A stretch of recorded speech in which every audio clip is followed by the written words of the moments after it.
This is the Horse Radio Network. This is episode 490 of the Stable Scoop Radio Show. Please support our sponsors as they make this show possible. Our sponsors this week are Purina Mills and HorseLovers.com. This week's Rest of the Scoop is called A Misty World by Biz Stam, and the HorseLovers.com product review is the Noble Outfitters Dakota Glove. Listen in. Well, this is Glenn the Geek. Welcome back, everybody, and thank you for joining us here on the Stable Scoop Show. We have a fun little show for you today, beginning with our Rest of the Scoop and then the product review. So let's get right to it.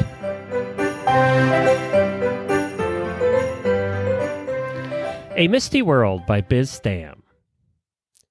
It's not unusual for horses, in all of their elegance and beauty, to dance through the dreams of young girls. At the turn of the century in Milwaukee, Wisconsin, one girl in particular, 6 years old, bedridden with rheumatic fever, found herself with little else to do than fill her head with the four-legged animals. While stuck in bed, she longed for a way to escape the tedium of her illness and to live a life she had always dreamt of.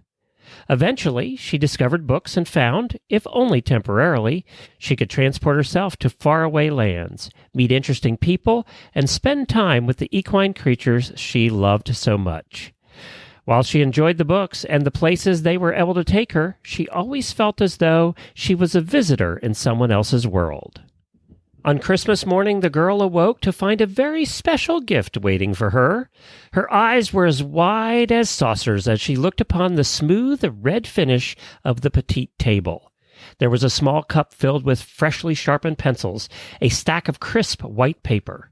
As she took it in with wonder, every detail of her most recently acquired and instantly most precious piece of furniture, she only had one thought in mind. Finally, a world of my own. Her parents had gotten her a writing desk, a way out of her infirmed solitude. She got to work quickly, filling page after page with the characters that inhabited her mind. She preferred animals to people, squirrels, foxes, dogs, cats, but the animal that showed up the most frequently in her mind was the horse. Now, instead of being confined to her mind, she could let them dance upon the page. With her health still poor, the girl was kept out of school. She spent much of her time transferring the many amazing characters and settings that were in her mind onto the page. Aside from being incredibly prolific, the girl was clearly a gifted storyteller.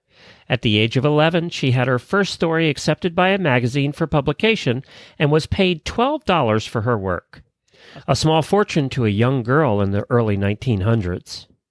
At 12 years old, she was finally strong enough to return to school.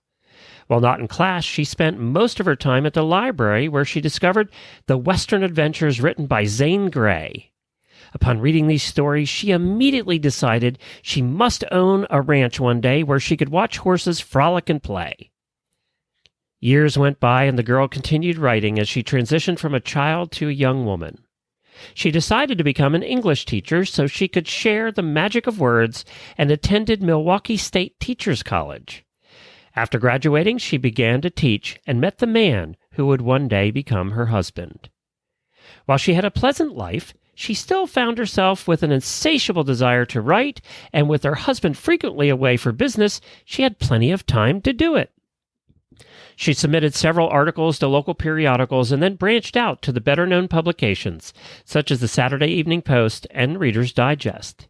Soon she moved from articles to children's books, and then finally she wrote her first critically acclaimed piece, a historical novel telling the tale of the originator of the Morgan breed.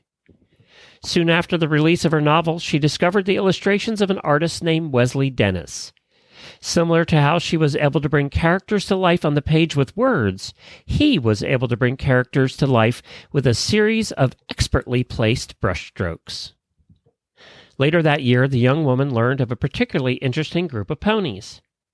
A Spanish galleon making its way to what would one day become the United States had crashed onto a sandbar near some coastal islands. The ponies in the hold spilled out into the sea and swam to the shore. The herd they would come to establish inhabits the islands to this day. The young woman couldn't stop thinking about these mysterious ponies. Humoring her curiosity, she planned a trip to see them one day when the ponies were to be driven from one island to the next by saltwater cowboys. She invited her friend, the illustrator, Wesley Dennis, to come along. During her trip, the young woman met the Beebes, an older couple that owned a small ranch on one of the coastal islands. It was there she first saw a recently foaled Palomino Pinto filly, the offspring of one of the island's ponies that had prompted her trip. She had a marking shaped like a map of the United States on her side and a blaze shaped like the state of Virginia on her forehead. The young woman was instantly in love and inspired by the uniquely marked filly. She asked if she could borrow the young horse to act as a model for her next book. Initially, the Beebes refused, but eventually agreed when they were promised that their grandchildren would be prominently featured in the story. When she was weaned, the filly went to live with the young woman. Not long after that, the story featuring the young filly and the Beebe grandchildren was complete, accompanied by a beautiful set of illustrations created by the woman's new friend, Wesley Dennis. The resulting book, Misty of Chincoteague, would go on to become one of the most beloved horse stories of all time. The young woman, a woman by the name of Marguerite Henry, was no one-hit wonder either. Over the span of her life, she would write 58 books, 20 of which were collaborations with Wesley Dennis, many that would become canon to horse lovers young and old. The gift of a writing desk, a way for a little girl to escape her less than ideal circumstances, ultimately became a door through which the rest of us could visit her beautiful world.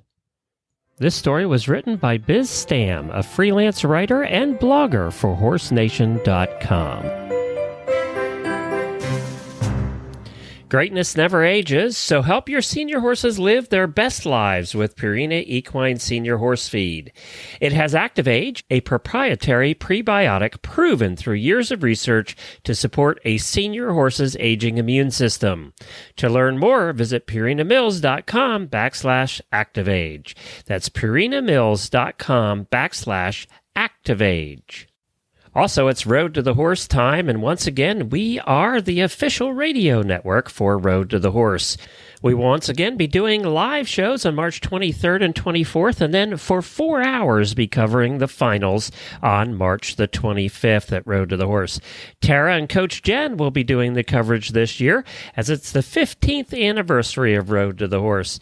Jim Anderson, Nick Dowers, Dan James, and Vicki Wilson will be competing in this 15th anniversary edition. We're looking forward to covering it. I think this is our 5th year, and our coverage is brought to you by Horseware and Cashel Products. So tune in to the Horses in the Morning feed on March 23rd, 24th, and 25th for the live Road to the Horse coverage once again in 2018.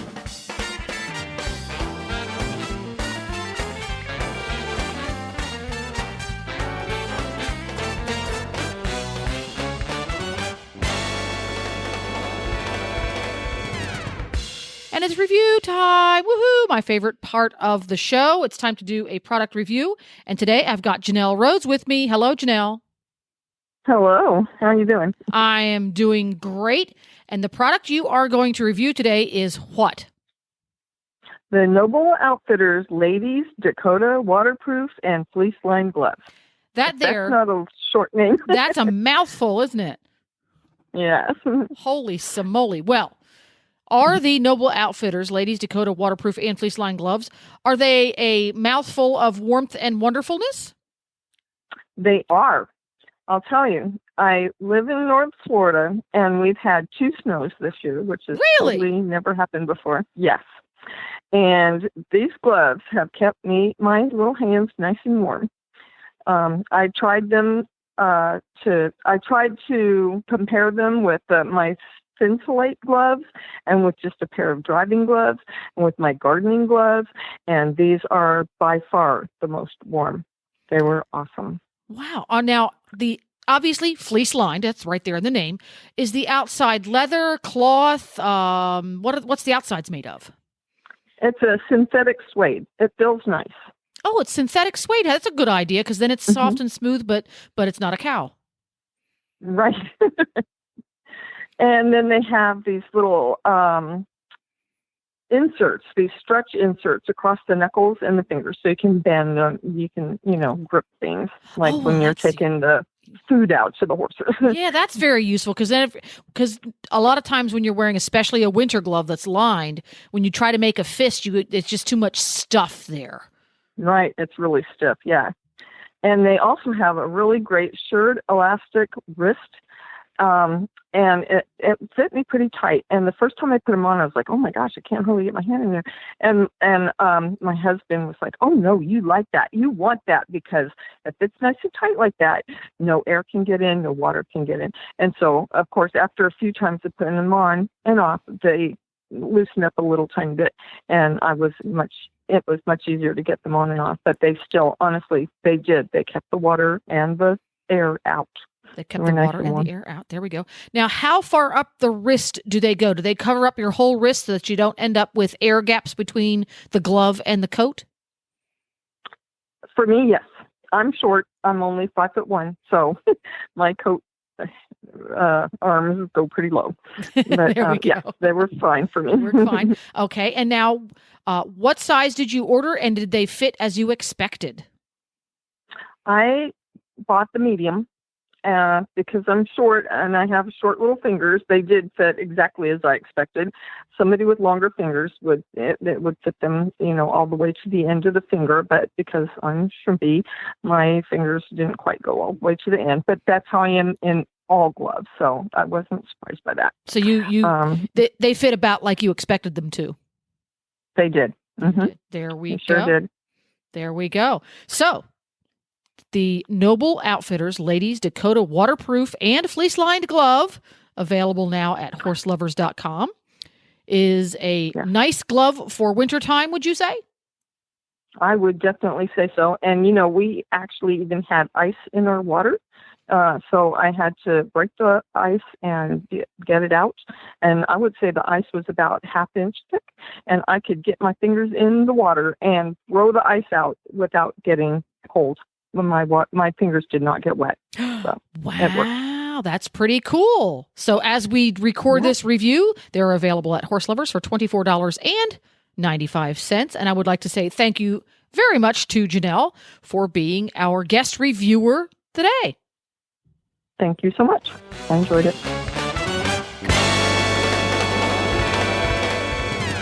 Well, that's it for this week, everybody. Stay tuned for next week as we bring you the rest of the scoop.